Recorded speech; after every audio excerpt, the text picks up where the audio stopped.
Juan Gianni, filósofo rosarino, un gusto que esté en el programa. Gracias Antonio por la invitación, un placer estar con ustedes en el programa. Sabemos que siempre está con muchos compromisos, así que bueno, que te haya acercado, un gusto. Un placer. La idea era hablar sobre el 17 de octubre, ¿no? Sobre el 17 de octubre, esta fecha histórica, pero también en clave comparada con el presente. ¿Cuánto de aquel peronismo quedó, ¿no? Con esa furia plebeya, si uno quiere, cuánto de ese peronismo quedó? ¿Cuánto no existe más, digamos, producto de la institucionalización del mismo peronismo ya como partido político? Bueno, ¿qué podemos decir, tema fácil, dirían los abogados, cuando tenemos que referirnos al 17 de octubre? Bueno, es un hecho irrepetible, ¿no? Es un acontecimiento que ocurre una vez en la historia, y si me apurás creo que nunca volverá a pasar un 17 de octubre.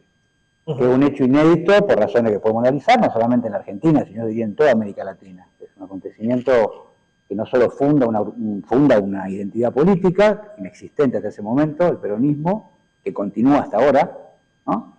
Ya son 80 años de identidad política, eso no es un dato menor, no hay mucha identidad política que dure en 80 años. En Argentina solamente dos, el peronismo y el radicalismo. O el socialismo, si uno quiere un poquito más. Sí, bueno, me parece incomparable en volumen, en envergadura, ¿no? Claro. Me costaría darle carácter de identidad política, es un partido, en fin. Hay como identidades históricas, después en Argentina hay dos, y la del peronismo incluso más fuerte, me parece a mí, que la del radicalismo, actualmente. Entonces es un hecho irrepetible, ¿no? Un hecho de masa, un liderazgo, una revolución social. Entonces me parece que eso, primer dato, ¿no? El 17 de octubre es un acontecimiento fundante, una identidad política, de una intensidad, de un volumen y de una repercusión, como nunca antes había ocurrido y como posiblemente nunca más vuelva a ocurrir, y que, como bien decía vos, tiene un carácter fundamentalmente plebeyo, irreverente, la famosa imagen de las patas en la fuente. Esa furia de los de abajo, esa furia de los de abajo que hay que ver no como resentimiento negativo, ¿no? Sino como un sentimiento positivo en pos de la movilidad social ascendente. Bueno, es interesante, ¿no? Este octubre además es un hecho de masas incruento, digamos, detalle, claro. Digamos, un acontecimiento, una movilización desafiante, ¿no? Porque no era una fiesta, era una movilización desafiante, irreverente, que venía a cuestionar el poder oligárquico, sin embargo con un muy bajo nivel de violencia, ¿no? Entonces tuvo un carácter como celebratorio.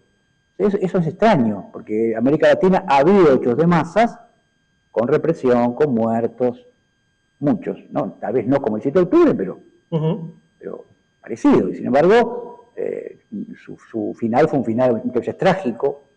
El octubre no fue trágico, porque al contrario, produjo una novedad, es decir, mantuvo una continuidad, produjo efectos, pero básicamente incruento. Entonces es también un dato saliente el 17 de octubre, ¿no? Siguiendo con las cosas singulares de ese acontecimiento irreverente, de masa, incruento, en un punto festivo en el sentido que había la idea de que algo estaba cambiando, ¿no? De rescatar a un líder. Entonces, ahora, también esos son datos que no tienen parangón en la historia política de América Latina. En la Argentina ni hablemos, ¿no? Ahora, también un golpe al modelo republicano liberal que muchos querían imponer en la Argentina o avisoraban como posible para la Argentina, incluso hoy.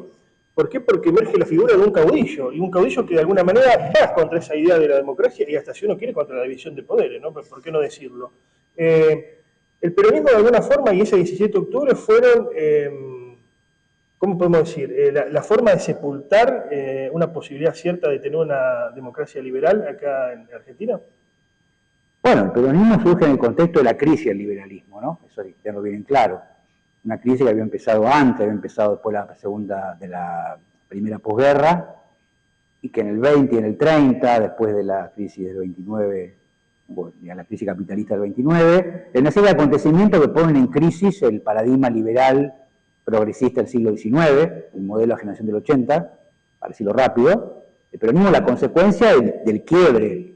Si el peronismo hereda ese quiebre y lo profundiza, en el caso de Argentina, y obviamente eso tiene una dimensión económica, me refiero a un modelo alternativo al modelo liberal, económica, una dimensión política, una dimensión cultural. Si el peronismo viene a impugnar la Argentina liberal oligárquica, estructurada en torno a la llamada generación del 80, y a presentar un proyecto de país de características casi antitéticas, no industrial, autocentrado, equilibrado socialmente. Entonces, Por eso uno lo llamaría una revolución, porque efectivamente pone a la Argentina de patas para arriba.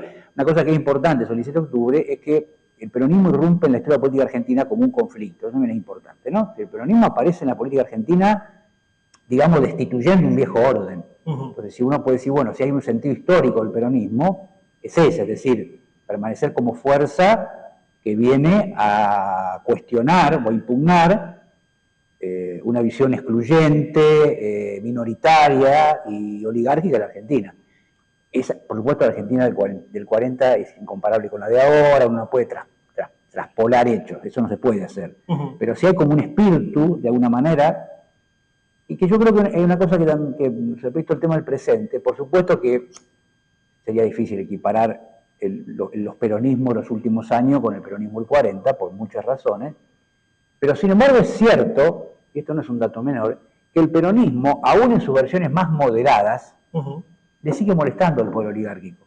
Eso es un dato de tener en cuenta. Es decir, digamos, el peronismo sigue siendo un incordio para el poder dominante en la Argentina, con sus mutaciones, ¿no? Este programa está saliendo grabado, pero Trump dijo, no vamos a ayudar a Argentina si gana el socialismo o el comunismo. Bueno, el peronismo entraría dentro de esa lógica. Esa es la última versión de lo que acabo de decir. Es decir, un peronismo actual, un peronismo que, bueno, está como buscando su destino, viene de una crisis, un peronismo que se está intentando recomponer, que no parecería especialmente amenazante, digamos, comparado con el 17 de octubre, sin embargo lo es para el imperio, porque Trump, que es el presidente de la principal potencia imperial del Occidente, él sigue viendo el peronismo como un peligro para los intereses del imperio, aunque tal vez no lo sea como él lo piensa, objetivamente, pero bueno, la política no funciona en base a lo que es objetivo, sino en base a cómo lo ven los actores. Entonces también es un dato para pensar y para que el peronismo a su vez sea consciente de que tiene un destino histórico, que no es cualquier destino histórico, es el destino histórico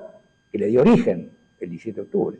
Ahora, de ese peronismo que era movimentista, no solamente en cuanto a lo conceptual, sino en la práctica, que tenía sectores más hacia la izquierda, más de centro, más conservadores, de ese peronismo que era atrápalo todo, digamos, dirían los cientistas políticos, a este peronismo actual que es una suerte de socialdemocracia, no sé si coincidís con esto, un partido de centro-izquierda, una especie de radicalismo alfonsinista en el tiempo que vivimos, digamos, que es como que ha elegido un nicho. Nosotros representamos a tal sector de la población que cada vez es menor, porque hay menos gente sindicalizada, menos relación de dependencia, cada vez más gente excluida, gente que es cuentapropista por diferentes situaciones, en algunos casos también por elección propia. El peronismo hoy no entiende el tiempo que vivimos o ya, bueno, ha elegido este rol de partido de las clases medias progresistas.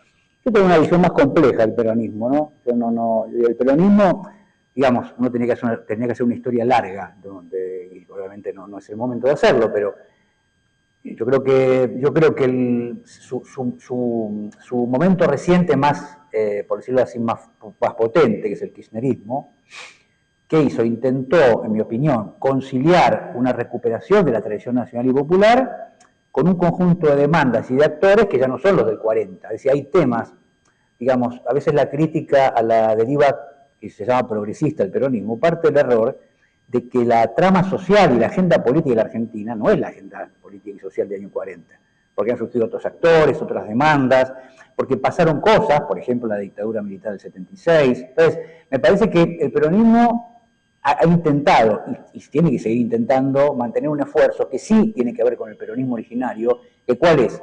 Vos un poco lo mencionaste. La idea del proyecto nacional, ¿no? El peronismo que es un proyecto nacional, es contener la diversidad de la sociedad. Entonces la diversidad es una diversidad ideológica y es una diversidad también social. Entonces ese espíritu de un gran proyecto nacional que contenga una diversidad ideológica y social es recuperar en algún sentido el que le dio Perón cuando fundó el peronismo. Voy a dar un ejemplo que es más o menos conocido. El vicepresidente de Perón era un radical, se llamaba Ortello Gamín Quijano, que fue luego el que realizó, pues se murió. Entonces, Perón tenía la pretensión de él pretendía sumar a todo el partido radical. Incluso la figura que él imaginó era la de Amadeo Sabatini, que era la figura más importante del radicalismo en ese momento. Sabatini se negó, luego giró al antiperonismo. Pero Perón y convocó socialistas, anarquistas, conservadores, y no es porque el peronismo fuera una bolsa de gato, no, porque Perón planteó algunas ideas sustantivas, las tres banderas, y intentar cobijar en esa esfera bandera una diversidad ideológica y también social, empresario, comerciante, estudiante, obrero, campesino.